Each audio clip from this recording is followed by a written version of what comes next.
I find it, no offense ladies, I find it an exercise in intellectual masturbation.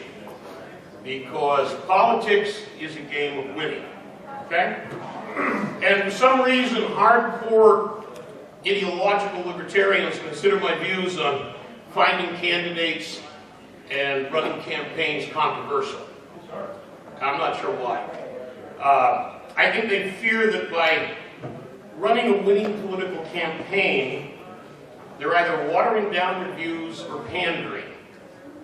And nothing could be further from the truth. Okay? My liberty credentials are impeccable, and I've been in the trenches, I'm the old guy here, and I've been in the trenches fighting for them since Youth for Goldwater in the early 60s. And so I've got a good track record with liberty views. For you younger folks who think the world started with the Paul campaign, let me remind you, history repeats itself. And what you folks are going through against the establishment with the Paul campaign is exactly the battle we were fighting in the early 60s with the Goldwater campaign.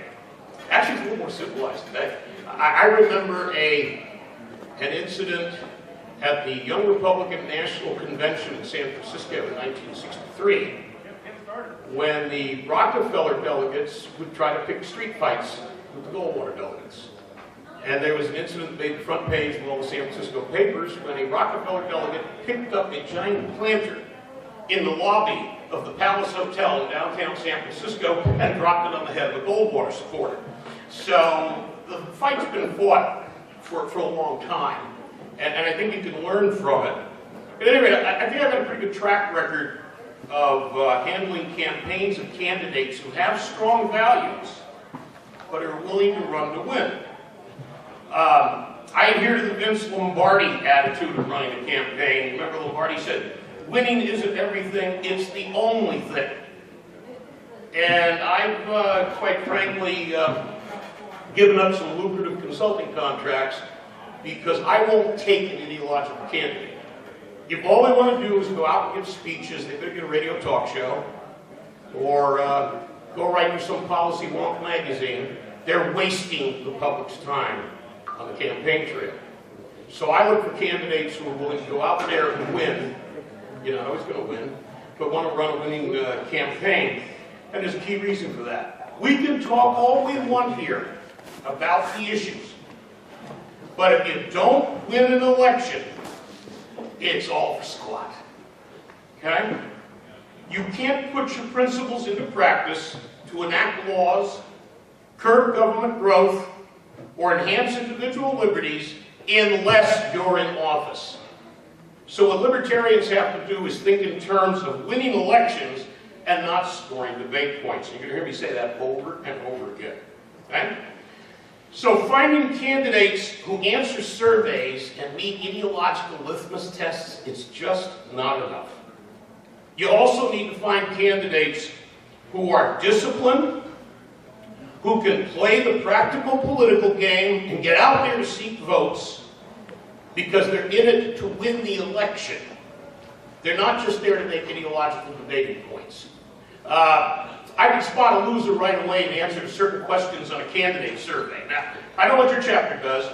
My chapter's real strong. You're going to fill out the candidate survey or we're not going to endorse you. Okay? We get these guys that give us the knee-jerk libertarian surveys. One of the questions we had on one survey, and I voted against giving this guy our legislative endorsement. I was a minority of one. And I was the one who said, I told you so, when he had the worst defeat of any candidate in the election. Question was, what qualifies you to serve in the legislature? And what the guy answered? I've read Austrian economics. What the hell does that got to do with being a state legislator, right? So I knew right off the bat, I've got myself a knee-jerk ideologue, and it just doesn't help. If you get a copy of the book, I wrote in my book, voters have short attention spans. They don't like to be preached at. They vote on the likability of the candidate and whether they trust that candidate to represent them well in office. It's a visceral game, and I'll give you some details shortly. I go through the whole book. There's no ideology in this book, even though I primarily market it to Republicans. Some Democrats have bought it. I was a guest of Tom Hartman. You guys familiar with Tom Hartman? He's the left-wing Glenn Beck. A lovable, nice guy, and a total loony, okay? And I go on every now and then as the token other side on his show.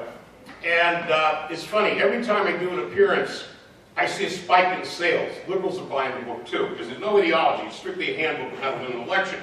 But anyway, I say in here, you can't preach to the voter. The voter doesn't want to hear that. So your primary task is to find candidates who are going to work hard at campaigning in the traditional flesh of the press manner. And some of you have heard this before, but I'm going to repeat it because to me it's the primary message. You're all familiar with Ronald Reagan's former chief speechwriter, Peggy Noonan. She summed it up best in a Wall Street Journal column 2 years ago, and she wrote, "Not only the message is important, but the messenger. Even in a perfect political environment, those candidates who were conservative but seemed strange or unprofessional or not fully qualified or like empty bags skittering along the street." God, can Peggy write? I love that line. Or like empty bags skittering along the street did not fare well. But in the future, the Tea Party is going to have to ask itself, is this candidate electable? Will he pass muster with those who may not themselves be deeply political, but who hold certain expectations as to the dignity and stature required of those who hold office? Electable doesn't mean non-conservative. Electable means mature, accomplished, stable, and able to persuade. I personally believe that Peggy Noonan has it right. And you have to remember that the voters are a fickle lot. They're going to get frightened if they hear too much ideological preaching. And they're going to get tone deaf to that candidate, and they're going to tune them out. It's just the practical way of doing elections. So the challenge for a Liberty Republican is to hold fast on principles, but also have the discipline to hold them in reserve, pull in the reins sometimes, until they can get into office where they can put them into practice. Chris Potholm, who's the chair of the political science department at Bowdoin College, I think explained it well. He says, most legislators don't get elected on a particular issue. In legislative races, the factors tend to be more local, such as how well known the candidates are, how they handled constituent requests and other qualities.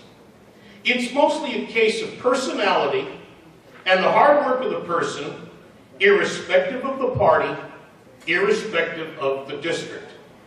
And that's a difficult message for a candidate to digest if he or she just got in the race because of a passionate belief system and no interest in the practical, hands-on game of politics. But it's the key to electability. I'm always reminded of a wonderful story about Tip O'Neill when he was the speaker. There was a cottage cheese for brains congressman from Massachusetts, from one of the liberal districts just outside of Boston area. This guy was the ultimate backbencher. I mean, a guy never known for anything. If you weren't in New England, you probably never even heard of him. And a reporter once asked O'Neill, "Mr. Speaker, how does he keep getting reelected?" And O'Neill laughed and said, "He doesn't need to know anything. He is next to the baby at every christening, next to the bride at every wedding, and next to the corpse at every funeral."